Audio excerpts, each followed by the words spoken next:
नत्वा जिनेन्द्रं गतसर्वदोषं सर्वज्ञदेवं हितदर्शकं च श्रीजैनसिद्धान्तप्रवेशिकेयं विरचते सौअल्पधियां हिताय। जैन सिद्धांत प्रवेशिका का अध्ययन करते हुए हम कुछ और प्रश्नों को देखेंगे। अनेकांत किसे कहते हैं? प्रत्येक वस्तु में वस्तुपने को निपजाने वाली अस्तित्व, नास्तित्व आदि परस्पर दो विरुद्ध शक्तियों का परिकाशित होना अनेकांत कहलाता है। अर्थात प्रत्येक वस्तु में वस्तु को स्थिर रखने वाली, वस्तु को टिकाए रखने वाली जो परस्पर विरुद्ध शक्तियाँ होती हैं, उनका प्रकाशित होना अनेकांत कहलाता है। दृष्टांत के लिए नमक अपने गुण खारेपन से अस्ती है, लेकिन मीठेपन से नाचती है।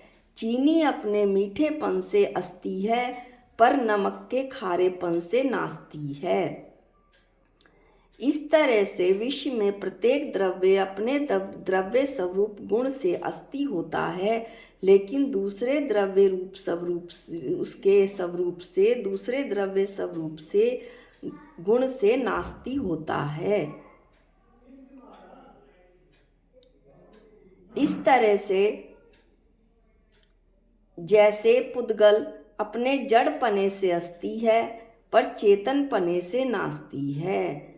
मेरी आत्मा अपने द्रव्य रूप से अस्ति है, अपने चेतन रूप से अस्ति है, लेकिन दूसरे जीवों की आत्मा वह सभी पुद्गल द्रव्यों से नाचती है। अगला प्रश्न है, स्यादवाद किसे कहते हैं? वस्तु के अनेकांत स्वरूप को समझाने वाली कथन पद्धति को स्यादवाद कहते हैं। अनेकांत स्वरूप क्या? प्रत्येक वस्तु में वस्तुपने को बनाए रखने वाली, उस वस्तु को स्थिर रखने वाली दो परस्पर विरुद्ध शक्तियों का प्रकाशित होना अनेकांत है। इस तरह से वस्तु के अनेकांत स्वरूप को जो समझाए, वो जो कथन पद्धति समझाए, वो स्यादवाद कहलाती है।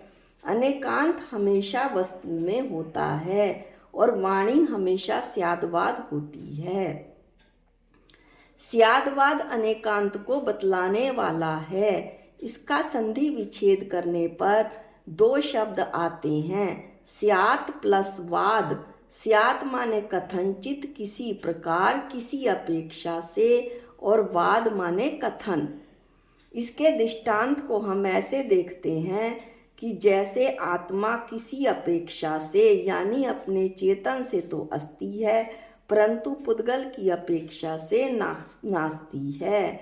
निश्चय न्याय की अपेक्षा से मैं वर्तमान में सिद्ध ही हूँ, परंतु व्यवहार न्याय की अपेक्षा से संसार अवस्था में मैं रागी देशी मोही हूँ। अगला प्रश्न है, सम्यक्त श्रद्धा गुण किसे कहते हैं? यहाँ पर एक बात बताना मैं उचित समझती हूँ कि जो सम्यक्त है वो सम्यक दर्शन के लिए आता है। हम शास्त्रों में एक शब्द और पढ़ेंगे। जो भी इस वीडियो को सुन रहे हैं या आगे वो अन्य शास्त्र पढ़ेंगे, तो वहाँ पर एक शब्द बार बार आएगा, सम्यक्त प्रकृति और सम्यक्त। तो सम्यक दर्शन होता है, और सम्यक्त प्रकृति सम्यक दर्शन से अलग होता है। जब मिथ्यात्व के तीन टुकड़े हो जाते हैं, तो मिथ्यात्व, सम्यक मिथ्यात्व और सम्यक्त प्रकृति, ये तीन टुकड़ों में मिथ्यात्व का एक बड़ा टुकड़ा बट जाता है। इसे जब हम शास्त्रों को हमने पढ़ा तो हमें भी बहुत कन्फ्यूज़न हुआ था। इसलिए वो कष्ट और सुनने वालों को ना हो, इसलिए मैंने इसे स्पष्ट करना उचित समझा।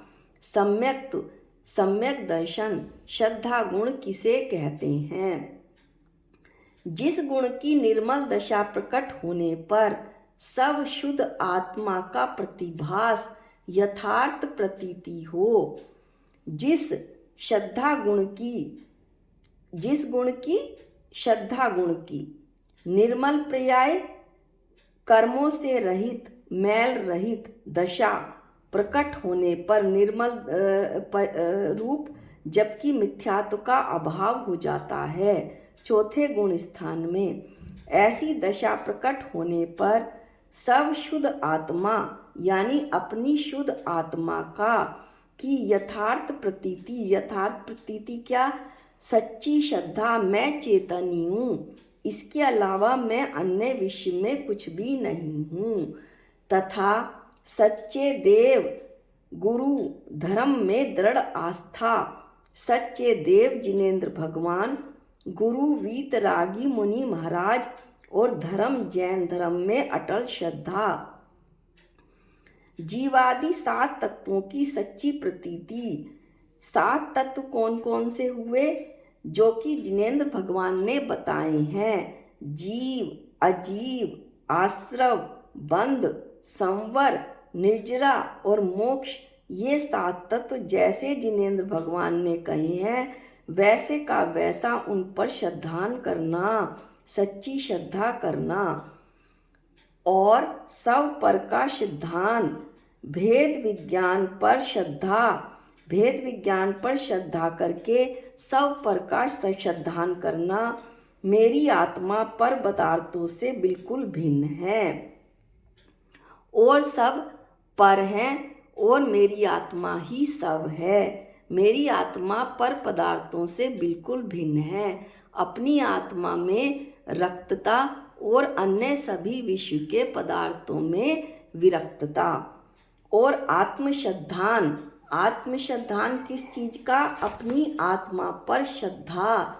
इन लक्षणों के सहित, ये जो लक्षण ऊपर गिनाए हैं, इन लक्षणों के सहित जो श्रद्धा होती है वो निश्चय सम्यक दर्शन कहलाती है। सम्यक दर्शन होगा तो और साथ ही एक बात और कही जाती है कि इन लक्षणों के अविनाभाव सहित जो श्रद्धान होता है वह निश्चय सम्यक दर्शन है। अविनाभाव का मतलब है जैसे जहाँ सम्यक दर्शन होगा वहाँ पर इन लक्षणों पर श्रद्धा होगी ही होगी। जहाँ पर इन लक्षणों पर की श्रद्धा होगी वहाँ सम्यक दर्शन होगा ही होगा। प्रथम अध्याय में हम अविनाभाव संबंध के विषय में पढ़ चुके हैं। इन लक्षणों के बिना जैसी श्रद्धा होती है वो जो है मिथ्यात्व है। श्रद्धा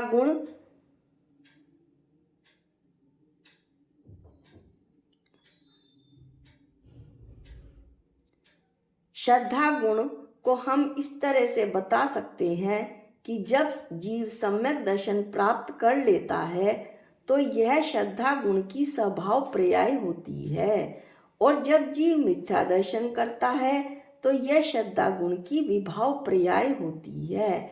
यह जो विभाव पर्याय है वो संसार का कारण है और जो स्वभाव पर्याय है वो मोक्ष का कारण है।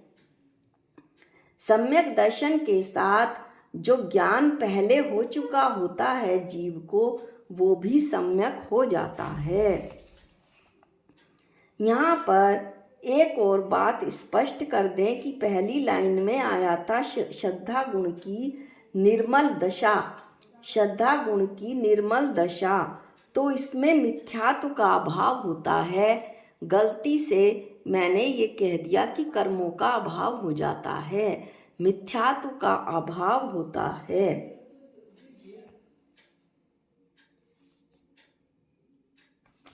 अब अगला प्रश्न है, जैन किसे कहते हैं?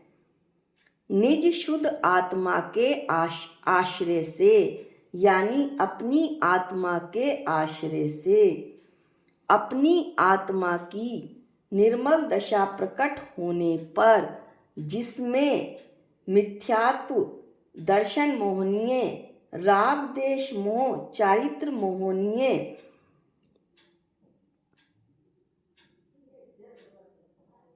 इत्यादि को जिसने जीत लिया है वो जैन है। अर्थात अपनी आत्मा का आश्रय लेकर अपनी आत्मा की निर्मल दशा, शुद्ध दशा प्रकट होने पर जिसने दर्शन मोह को और चारित्र मोह को जीत लिया है वो जैन है। दर्शन मोह में मिथ्यात्व आता है और चारित्र मोह में राग देश आते हैं। चौथे गुण स्थान में जब जीव पहले से सीधे चौथे गुण स्थान में आता है तो मिथ्यात्व का नाश हो जाता है, वह सम्यक दर्शन प्रकट हो जाता है। जितने अंश में ऐसा कहा गया है कि जितने अंश में राग देश मोह का नाश होगा उतने ही अंश में वह जीव जैन होगा। इस तरह से जो जैनत्व का प्रारंभ होता है वो निश्चय सम्यक दर्शन से होता है, अर्थात चौथे गुण स्थान में जब जीव को सम्यक दर्शन हो जाता है तब उसके जैन पने का प्रारंभ होता है। इसमें ये बात स्पष्ट की गई है कि कोई केवल अपने नाम के पीछे जैन लगाने से जैन नहीं होता, बल्कि मिथ्यात्व के नाश से और राग देश मोह को जीतने वाली जो शुद्ध परिणति होती है, जिसने वो परिणति प्रकट कर ली, जिसमें वो परिणमन हो गया, वही जैन है। आज के वीडियो में हम इन्हीं प्रश्नों का अध्ययन करेंगे। अगले वीडियो में हम चारित्र और उसके भेदों का वर्णन करेंगे। जावाणी के ज्ञान से सूझे लोकालोक, जो वाणी मस्तक नमो सदा देत हूँ धोख। हे जिनवाणी भारती तो है जपूं दिन रैन, जो तेरी शरणागते वो पावे सुख चैन। सबको जय जिनेंद्र।